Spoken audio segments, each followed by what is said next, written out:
friends, welcome back. It's been a little bit since we've sewn together, right? So I talked about rotating the table in front of the window, and obviously we've done that. And my biggest concern was the sunshine coming through the curtain. So you'll have to tell me how this looks on your end. I have a couple of things that I do miss already from this spot. I miss having the design wall. So I think when I show you what block we're working on today, I'm just going to pin it on the curtain, which is fine. Give me your feedback. Let me know what you think about this arrangement. And we're figuring it out as we go. Things are still a little like all over the place right now, but we're slowly getting organized again. And when it is done, I know it is going to be so good. And I am so grateful for all of your support with the gingham walls. They are so stinking cute. I love them so much. They're so fun. Let's get into sewing because it has been far too long. This is the block that we are going to make today. This is with the Marley bundle, which is right here. So I feel like it could be fall, but I don't think this feels overly fall in my opinion. So just showing that it doesn't have to be fall if you don't want it to be. And I think it's really cute. This is the Gingham Stars pattern. Let's grab another pin.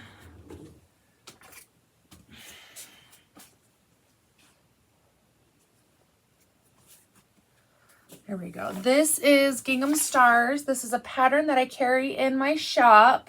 I've been meaning to make this one for a long time and, you know, life. But I liked this one because in your instructions, this is exactly what you'll get.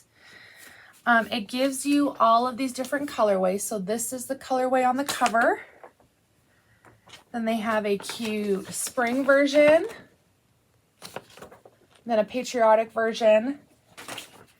And even a cute Halloween version. So I like that they give you a lot of different colorways so you can visually see what this pattern will look like in other colorways. So it looks very Christmassy to me on the front. And when I opened it, and it was actually their Christmas version. Oh, this side. Boop. It was actually their Christmas version. I thought that was funny. So this one has no half square triangles, pretty much the stitch and fold method, which is pretty basic. We could adapt the pattern to do flying geese 4 at a time. But we're just going to stick with what they've got because I think that this is a good learning opportunity. So let's jump into this. I have got these squares are for this corner. And then we've got our navy and gold rectangles for these points. And then the oranges for the middle. So this is something that I also really like about this combination is that is a very orange star. Orange is like the no-no color for me. Like I never talk about orange, but this goes so well in the middle. And I think it takes a lot of scariness out of orange because orange is such a bright color. So this is the Celesta Specs and it is orange. And then this is the Alphabet Zoo stripe, which is a very rusty orange. But I think this is a good way to use orange. And it looks really cute. I think the navy and the gold do a really good job of chilling it out. So I've got all of my pieces cut for this one. So let's sew these squares together. Then we'll go to our star. And then we'll carry on from there. So first up for these corners, I cut 2 with the fabric strips of my blush and the floral background. I think this is such a fun background, which we pretty much just cut into 2.5-inch strips. In our Night Stars quilt, we did the same exact corner and we had to sew the 2 squares together. I like this method a lot better. So from there, we just pretty much sew our background rectangle with our 2 squares and that's it. That's nice and easy. And there are our corners. Okay, now we get to move on to the star. We have more rectangles right here. So again, this is where we're doing the stitch and flip. So, and we're making the flying geese one corner at a time. So we'll put that square on, stitch it down, and then fold it up and over. And then we'll repeat for the other side. So pretty basic way of making flying geese. Like I said, it totally works and it's a good learning skill. But I do like that the 4 at a time method has no waste. So this one we will have a little bit of extra. We're going to sew right on that line. So I've drawn that diagonal in there. I've drawn the orange line on the orange fabric so everyone can see. Got that in there, and we will sew right on that line for all 4 of these strips. Okay, let's do that. Those are all in the machine. They are done and sewn, so we could take them out, trim, iron, and then do the other side. But I like to do batches, so we're going to leave that all on there. So when I made the first block, you always have to do like the trial block, right? Make sure that you can get through it without royally messing up. I mean, I still mess up on here, but I try really hard not to, believe it or not. I made all of these rectangles going the same direction when I needed them going opposite to make this V up here. So I have one direction sewed on those already, so we just get to do the opposite side. Do better than me and do both angles. We're going to need 4 of each direction in the gold and in the navy. So let's start working on those ones. I need to the right. I'm staring right at it. I'm like, is that going left to right or right to left? Directions are hard. Okay, let's sew all of these ones on. Let's do some magic. And there we have all of those pieces sewn all in one giant chain together. Let's clip these all apart. You guys keep telling me to get one of those thread cutters where it's like a little wheel that you put an old rotary blade in, and then you can just like go through each and like slice them. And I keep telling myself that you're right, but here I am still without it. Let me cut through all of these and then we will move on to the next part. You know what? Let's magic these bad boys. Ready? There we go. All trimmed or cut apart. So these are our corners, and we're just going to iron this solid background piece up and over. So we can go iron those, but those don't need any more work right now. We've got the blues that we need to trim.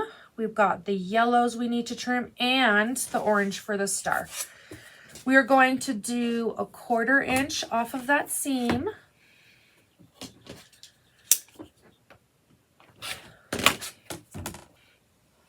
So there is that seam allowance that we need, and then we are going to go iron that up and over. So let's iron all at once, because you know me, I try to iron as little as possible. Or at least make as few trips as possible. I don't mind the ironing, it's the back and forth. Let's cut through all of the rest of these and then I will iron. So we'll magic through 2 things. How exciting! Here we have all of our corner pieces and we are done with those, so we can just put them off to the side. And then we have our stars, at least half of our star points, and then our yellows and our blues. So I did add our other yellows and blues to that pile because now we can work on all of them at the same time, where those ones were like a step ahead. And we will get to that in just a second. But let's put the other points of these stars on here. So we're just going to go right sides together, so we don't have to go through that again. Let's just get these done. There, we're getting pretty good at those. And then again, we'll iron up and over, and there we have our star points, or the flying geese. The mighty goosen. Let's put those off to the side because we'll trim in a batch. For these diamonds here and to kind of get this chevron, we're going to put another square on the opposite ends of these rectangles going the same direction that the top one is. And there we have our angled piece. See, not so bad. Let's whip through all of these. You know what? Let's like really pack in the magic here. I'm going to sew the rest of these on. I'm going to trim and I'm going to iron. And we'll just breeze through all of that, but only because we literally just did it together and I don't think you need to see it twice, okay? What should our transition be this time?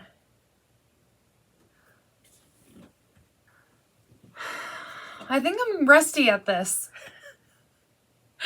Usually I'm pretty good. I'm like, okay, this is the transition you're doing next time. Like I can talk to you, but in the back of my head, I'm like, okay, do this next. And then that just did not function well. I'll pick it back up. I know. And it's only been a week, but I feel like, did we forget how to sew already? That's okay. But look how organized I am. Isn't that nice? Every once in a while I'm put together. Let's build this block. It's a biggin, so let's try to give ourselves enough room. Okay, you can see that one, but not that one. I think that's how big we're gonna have to go though to fit all this, so you'll get it. I know you will. We have the gold, then the two blues, our right gold, and then the corner. Again, you can't see it, but you know what I'm doing.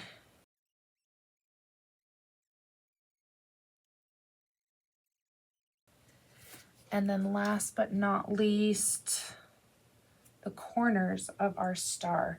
So I was afraid that this background was going to be a little bit too busy, and it is busy, but I think that busyness really kind of pulls from this being a really harsh orange star. But also, look how good this floral background looks with this navy.